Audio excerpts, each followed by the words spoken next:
Yeah, fucker. Oh. Oh, hi. I was just enjoying one of my new favorite pastimes, which is spending time with my PlayStation.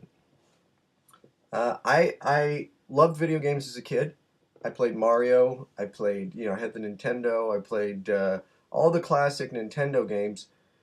But over the years, I didn't upgrade systems. I sort of stopped at Super Nintendo, and it was a while before I was able to get back into gaming. And it wasn't until I got a PlayStation last year. And I got it primarily for Netflix. I thought it would be better. I thought if I'm running out of space on these goddamn shelves for DVDs, I'd better find a way to uh, enlarge my movie collection without having to purchase a physical disc. So I got the PlayStation for that. And it came with a copy of Uncharted 2, which I started to play and I loved it. Fell just head over heels in love with the Uncharted franchise. And so I started buying more games. I've got, about a dozen physical games. I've downloaded a bunch of games. Uh, I'm not a hardcore gamer. I usually set it to like, easy or normal setting and play because I'm not really into the frustration factor that a lot of people are into. The trying to uh, prove your manhood by setting it to the hardest possible setting and stacking the odds against you. I'm not into that. I'm mainly actually into the stories, and that's what this video is about. Today we're going to talk about why video games have become an art form. They were always an art form in a sense. You have to be artistic to do something like Super Mario Brothers. The visuals and obviously just the ability to program it is an art form, I think. But like all art forms, video games had to evolve before they were any goddamn good as a form of telling a story. Uh, and this happens with all art forms. You know, Silent films, especially the really early ones, those first films ever made, they're not really any goddamn good. You realize that, right? I mean, I'm not saying all silent films. They got better as time went by, and you had people like Chaplin and Murnau who came along and started to raise the game, but the acting was hokey and the camera was stagnant, and it just wasn't really an art form that got any respect for a good reason. People sort of looked down on film. And then it started to evolve. Times changed, techniques were updated, people started to learn from generations that came before, and got it to a point where movies were a viable art form, where something like Schindler's List could come along and be an important piece of art. And again, I mean, you could go back to cave paintings, you know, and say those are basically crap. They're stick figures. But that was the beginning of art, and it progressed, and we eventually reached the Renaissance. Video games started off as Pong. They started off as two lines and a ball bouncing back and forth, uh, and they've come a long way to the point where now video games tell a story, and they do it in a way that no other art form can. They do it in a way that gives you a chance to participate in the story. You can't do that with a book. A book tells you the story, it tells you who the character is and where they're going.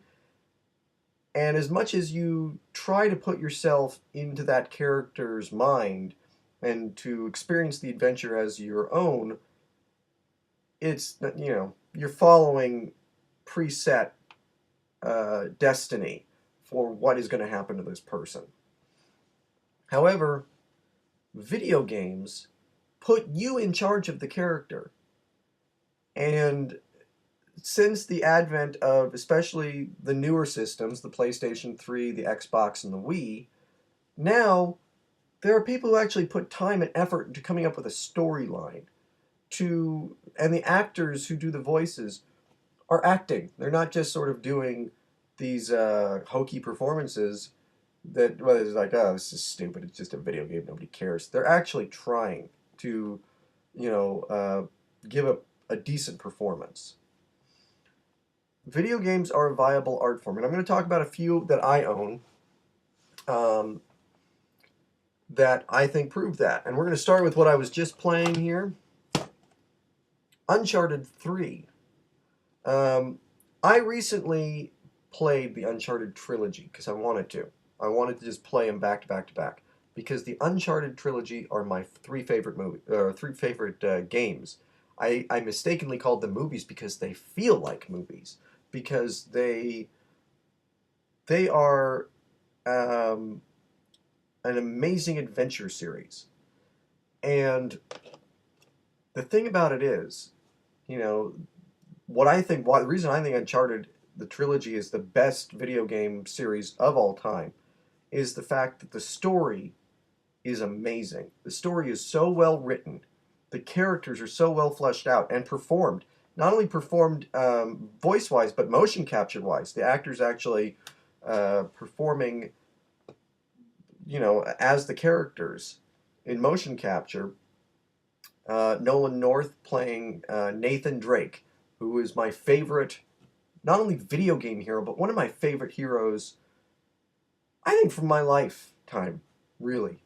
I would actually say that if it was a movie series, Uncharted is up there with the Indiana Jones films. It's that good. And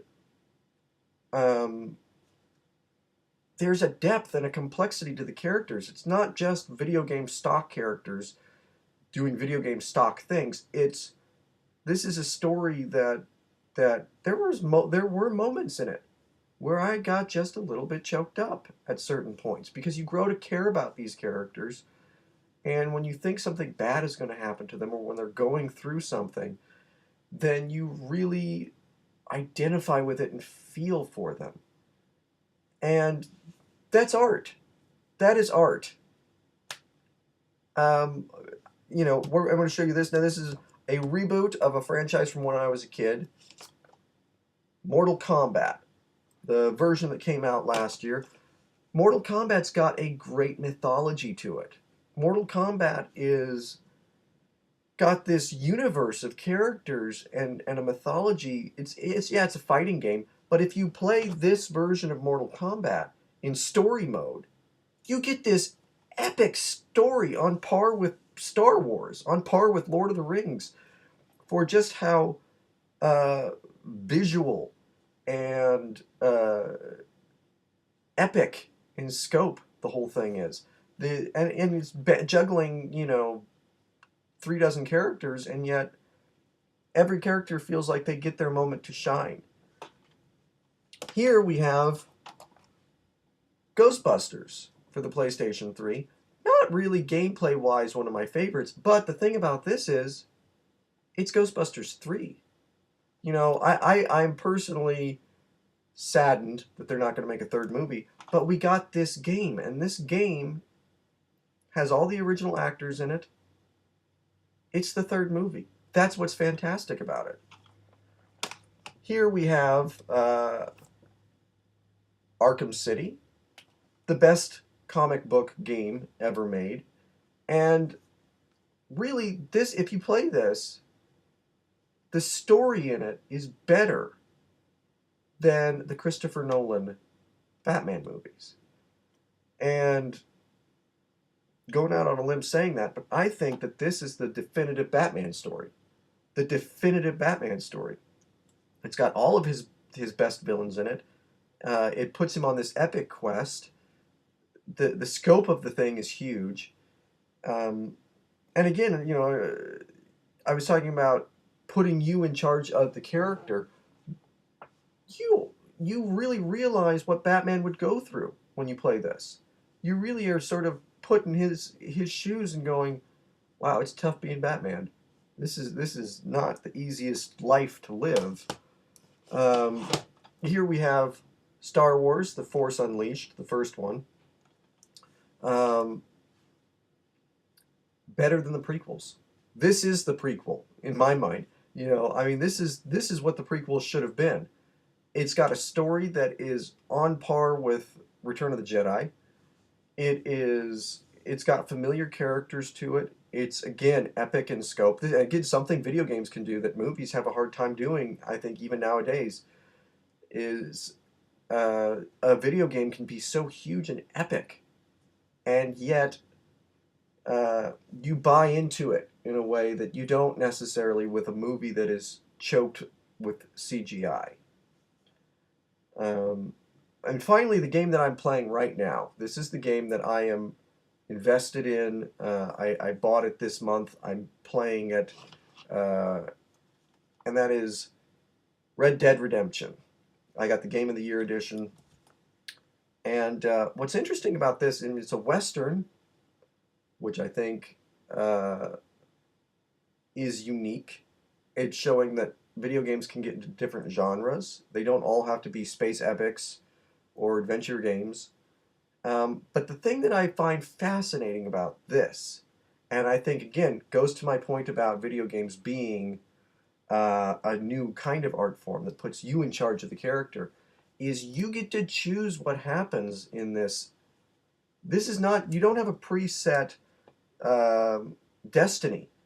You could start shooting good people. You're in the town and you're going around and you're killing the bad guys and arresting them and all that. If you take out your gun and you point it at somebody who's not a villain, they're going to throw down. You're going to have to shoot an innocent person. And then everybody in the town is going to be like, holy shit, this guy's gone crazy, and they come after you. Suddenly, you're the bad guy. You're not the good guy anymore. What other art form can do that? There is no other art form that can do that can allow you that kind of access to the character's psyche that lets you determine what the story is. And yeah, there are limitations. I mean, it's not like you can just do whatever you want. There's everything that can happen has been programmed to happen. But you have options, you have choices. You don't have to just follow the story straight through. And that is unique in any kind of art form. There's nothing like that. So when people tell you that video games are for kids, that it's something silly and it's a waste of time, it's not a waste of time. It's just as valid as sitting down and reading a book or watching a movie. And I guarantee you that there will come a day when there is a game that comes out that is the Schindler's List of games, that is the Citizen Kane of games, that is something that comes out and finally knocks down that wall so that everybody looks at it and goes, that's brilliant. That is just an amazing piece of art. And, everything starts out as crap, as I said. Silent movies and cave paintings and even literature. The earliest literature was just scribbling.